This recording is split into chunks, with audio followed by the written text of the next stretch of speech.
I'm not normal. I'm not stupid. Humidity. The air is just too moist. Optics aren't the issue either, because Mikey knows how to use his brain and he's figured it all out. Oh yeah, and some stars are shaped like a hockey puck. You ready for this? Shut up and sit down, you big bald f***. Please subscribe. Alright guys, we got a lot of, I'm going to answer a few questions. And I'm looking forward to hearing you get the answers wrong, because you aren't exactly mastermind material, are you? Oh, and don't worry, I brought receipts for the new viewers. Mikey thinks the moon is 50 miles above us, and he took the sun's temperature. Oh, there's no punchline. He actually went outside and pointed a thermometer at the sun. Alright guys, we got the infrared temperature gun dealy thing here. So a lot of people are trying to measure the moon's temperature, but I'm going to go the opposite way because that's what I do. Yeah, we know, Mike. It's amazing. People are still going back to the P1000. I hate it when I have to agree, but he's right. Most flat earthers seem to think the P1000 holds the secret to the true shape of the earth. But it's just a camera, people, and not a very good one at that, especially the video. Now, Mikey, from memory, don't you own a P1000 and use it to take all your pictures? They're so concerned on my optics. What's he using? Blah, blah, blah. Oh, he doesn't know how to use a camera. Well, I'm not sure I would go that far, but you definitely don't understand why the images you take look like they do. There's a really good reason why your star images are always blurry, Mike. But I think it'll be more fun to let you explain why you think they're always blurry. I, again, know how to use my brain. I went from the crappy P1000, at least this is a theory of mine, because I have a P1000. Again, it doesn't matter if you have a P1000, P900, or even my binoculars, or a $14 trillion telescope. I don't care. You have to realize there is moisture in the air. Whoa, what a breakthrough to realize that air has got water in it. If only scientists had known, they might have stopped building those stupid $10 billion space telescopes and just bought some $200 binoculars and a dehumidifier. You have to remove that moisture in order to record a clear star. I am the only one who knows how to do that. Not knows how to do it, but who has figured it out. It's impressive that you've single-handedly figured out what meteorologists and astronomers have known since the 1600s. But it must be so lonely being the only person on Earth who knows that water exists in the sky. You're not listening. People like to talk too much. And yes, that could be you. Yeah, I've usually got something to say, but I don't think I talk too much. Or do you just mean that people keep telling you you're wrong and refuse to listen to your side of the argument? Which in your pea-sized flat earth brain translates to, we won't listen because we know you're right. Which I can tell you right now with 100% certainty is not the case. You need to shut up and listen to me. I'm sorry.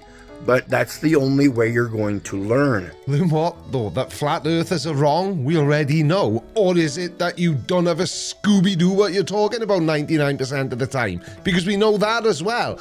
Or are you going to school us on the ins and outs of astrophysics and prove all those actual astrophysicists wrong? For an entire week, okay, before I recorded the star Sirius, I was recording the star Sirius a week before for 5-6 separate nights. I'm glad you suggested we listen, Mike. I did, and I still haven't got a clue what you're on about. When were you recording Sirius? And how could you record it before you record it? What? You might want to ease up on the devil's lettuce, pal. It's scrambling your brain. I was not recording the star like that, as it clearly was on the April of whatever night it was. What does "as it clearly was on the April of whatever night it was" mean? Was it even English? All the words were there, but they were in the wrong order. As you can see, the frequency. Ah, right, of course, the frequency. You should have said that in the first place, Mike. You can't go out every single clear night with no clouds and assume you're recording a liquid crystal star. It's a relief to hear you don't think every night is a liquid crystal night. That would just be crazy, because it's much more scientific to think that stars are distant disco balls made of vibrating juice that only reveal their true form when humidity hits 0%. You can go outside any given night with a P1000 or my binoculars, because like I said, 4 or 5 continuous nights I was recording a blob of light with my binoculars. And then the next night, it was 100% clear for me. That is how I recorded the actual star. And not all stars are alike. Now, when you say you recorded the star with your binoculars, you did remember to use some sort of camera as well, didn't you? I'll assume you did for now. And it's great that you have a tripod, but a steady tripod will only give you a very still video of an out of focus light. Didn't your dad teach you about using the right tool for the right job? If you want to know what stars are or look like, you need to talk to me. Don't go to a second observation or a second suggestion or a third party. You talk to me. What are you then, the Star Master? Wouldn't it make more sense to speak to an actual astrophysicist about stars? Actually, probably not for flat earthers, because the astrophysicist is just going to tell you the truth and not what you want to hear. There's at least 4 or 5 different kinds of stars, at least so far, that I can kind of come up with. Maybe there's 6, I don't know. But there are multiple different stars. They are not all alike. And that's awesome, Mikey. You've noticed all stars aren't the same. Astronomers actually agree with you. They've identified thousands of different kinds of stars, though they usually use a prism instead of a pair of binoculars to see the difference. But since you've already come up with, 6 different types, you're actually very close to the official OBA FGKM system that scientists have been using for over 100 years. The bigger, brighter stars, Sirius, Capella, Vega, yes, those are alike. But then there are other stars that look like this in the sky, just like flat hockey pucks. Yeah, but do they look like that because you're using the wrong equipment? That's the question you should be asking, Mike, but you're actually on to something. Probably by accident. Now, stars are definitely not flat like a pancake, but some are definitely not perfect spheres either. When a star rotates incredibly fast, centrifugal force pushes the material at its equator outward, which turns the star into an oblate spheroid. Essentially a squashed sphere that's much wider at the middle than it is at its poles. If only there was a more well-known oblate spheroid I could use as an example. I don't know why people have this problem with factual information. If you want distorted pictures of stars, then go watch your crappy P1000 videos then, and leave me alone. I'm presenting you with the facts, and you have problems with the facts. Who, me? I don't think I do. The only problem I have is that people like you are sharing information that's false. Mike, you're a clown like every other flat earther on YouTube. You're sitting there answering questions from your audience, which, based on your comment section, is about 70% normal people like me. What? I'm normal? Ish? Now, I know he hasn't said it yet, but we all know how Mikey films stars. We've all seen his videos. He puts his phone camera to the eyepiece of his binoculars and then gets confused and frustrated as to why his star images are always blurry and blown out. It's not humidity, Mike. No. I will present my information, my tripod setup. I have like a almost $500 tripod $450 plus the extra mount, blah, blah, blah. I have a $230 gear head with multiple functions on it. I don't have cheap equipment. I know how to think. Okay, the question is, do you know how to think?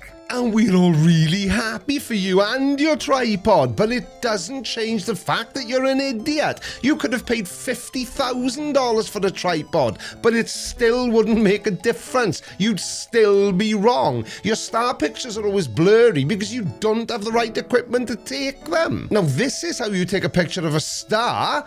Strange that this one isn't distorted and blown out, isn't it? It's almost as if whoever took this picture used something a little better than a phone camera and binoculars for zoom. Get a grip, you buffoon. Buffoon. And I'm not making fun of you or discrediting you. You need to ask me questions. Me questions. Don't go do a third party, because they're going to exaggerate like everything else they talk about, okay? Right, so only ask you questions. Then what?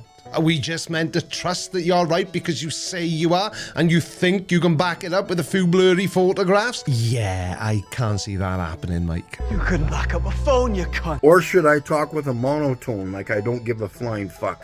I'll just sit here and my stars are this and blah, blah, blah, and the earth's flat and blah, blah, blah. I'm showing emotion.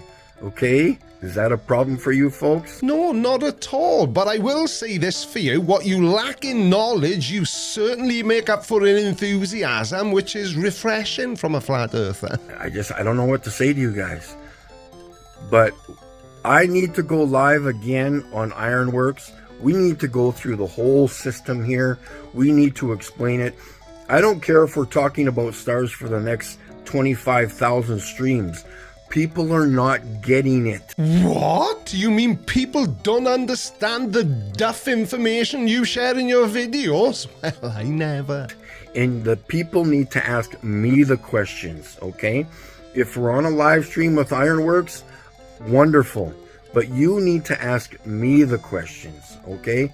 And I will give you at least a half-decent, honest answer in relation to what I know or have been doing. Remember, I'm the only one who has figured this out. Bullshit with a capital bull shit. Now, I know some of you worry that stupidity is contagious, but don't worry, just look at me. But if you want to put that theory to the test, I would recommend watching this video next. Lots of stupid in there. Don't forget to like the smash button and subscribe if you're new, and I will see you in the next video. Love you, bye.